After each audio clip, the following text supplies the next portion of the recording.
একটি পরিবার ৩ জন সদস্য, মাঝখানে যিনি রয়েছেন তাকে দুটি দলেরই সমন্বয়ে একটি জার্সি বানানো হয়েছে এবং বাবা মা তারা দুজন দুটি দলের আসলে সমর্থন করছেন। তাদের কাছে একটু গল্পটা জানতে চাইবো এবং একই সঙ্গে আরও কিছু বিস্তারিত আমরা জেনে আসবো। শুরুতে একটু জানতে চাই যে আসলে এই যে নিজের সন্তানকে দুটি দলের জার্সির সমন্বয়ে আসলে একটি জার্সি বানিয়ে দেওয়া হয়েছে, এর পেছনের গল্পটা একটু জানবো। এর পেছনের গল্পটা হচ্ছে যে আমরা কেউ চাইনি যে মানে ওর উপরে একক একটা দলের যে ইয়েটা মানে উপভোগ করার যে বিষয়টা বা আমরা চাই না যে একাকিত্বভাবে ও মানে ব্রাজিল করুক বা ও আর্জেন্টিনা করুক, ও যেন বড় হয়ে নিজে ডিসিশনটা নিতে পারে, এর জন্যই আর কি, এছাড়া কিছু না।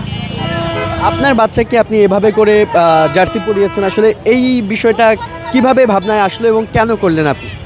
আর যেহেতু আমরা দুই দলের সমর্থক, তো আমরা ভেবেছি আমাদের বাচ্চা যাতে দুজনেকেই সমানভাবে আমরা সমর্থন করতে পারি, এই জন্য ওর জন্য আমরা এই জার্সিটা স্পেশালভাবে বানিয়েছি। দুজনের মধ্যে আসলে তর্ক বিতর্ক কিংবা যে খেলার ছলে যে মজাটা সেটা আসলে কেমন হয়? সেটা আমরা খুবই উপভোগ করি, দুজনের সমালোচনা করা বা প্রশংসা করা, সেটা আমরা দুজনে খুব উপভোগ করি। আপনি আসলে বিষয়টা কিভাবে এনজয় করেন? এই বিষয়টা আমরা অবশ্যই এনজয় করি, কিন্তু এটা আসলে দুষ্টমি পর্যন্ত বা খেলা পর্যন্ত সীমাবদ্ধ থাকে, যেটা আর অন্য পর্যায়ে আমরা সিরিয়াসলি নেইও না, এটা খেলা পর্যন্তই সীমাবদ্ধ। এই যে রাত 4টায় খেলা, আপনারা অলরেডি টিএসসিতে চলে এসছেন, এখনও 12টা বাজেনি রাত, কেন আসলে কোন জায়গা থেকে? এটা আসলে এই যে বিশ্বকাপ উপলক্ষে যে একটা আমেজ থাকে, সারা বিশ্বের মতো বাংলাদেশেও যে একটা আমেজ থাকে, এই জিনিসটাই উপভোগ করার জন্য যে এত মানুষ বাংলাদেশে খেলা না, তারপরেও অন্য দলকে যে সাপোর্ট করে বা ফুটবলের প্রতি মানুষের যে ভালোবাসা, এই জিনিসটাকে উপভোগ করার জন্য বা মানুষের ভালোবাসাটা দেখার জন্যই আমরা মূলত আসি।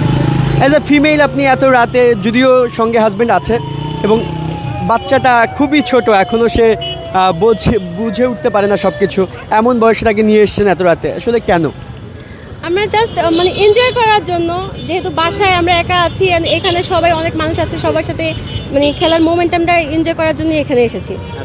এবার আপনাকে দুটো মানে শব্দ আমি বলবো, এটার আপনি ব্যাখ্যা দিবেন, ছোট করে দিবেন, বড় নয়। আপনি আর্জেন্টিনার যেহেতু সমর্থক, আপনাকে জানতে চাইবো একটা শব্দ ব্রাজিল, সেকেন্ড শব্দটা নেইমার, এই দুটো শব্দ নিয়ে আপনি ব্যাখ্যা করবেন। ব্রাজিল তো হচ্ছে বিশ্ব সেরা দল ছিল, 5বার বিশ্বকাপ পেয়েছে, তো এখনও সেরা আছে। আমরা আশা করছি ব্রাজিলের ভালো একটা ফিউচারের জন্য। আর নেইমার এতদিন পরে আসছে, ইনজুরি থেকে কামব্যাক করছে, আমরা ওর জন্য শুভকামনা রইল যাতে ভালো কিছু করতে পারে অন্যান্য স্টারদের মতো। আপনার কাছ থেকে একটু জানতে চাইবো যে আপনি ব্রাজিলের সমর্থক, তাই আপনার কাছে দুটো ওয়ার্ড আমি দিব, সেটি হচ্ছে একটা মেসি, অন্যটি হচ্ছে আর্জেন্টিনা। আসলে বলতে যদি অল্প করে বলা যায় তাহলে হচ্ছে মেসি পুরো আর্জেন্টিনাকে আপনার বিশ্বমঞ্চে বর্তমানে রিপ্রেজেন্ট করে। তো আমার কাছে মনে হয় যে মানে মেসি মানেই আর্জেন্টিনার জন্য অনেক বড় একটা, বা এটা এক কথা বলা যায় যে ওয়ান ম্যান শো। আর্জেন্টিনা নিয়ে কী বলবেন? আর্জেন্টিনাকে নিয়ে বলবো, ওরা যেহেতু অলরেডি গত বছর বিশ্বকাপ পেয়েছে, তো আশা থাকবে যেন এবারও ভালো হোক। আমরা চাই যে আর্জেন্টিনা এবং ব্রাজিল ফাইনাল খেলুক।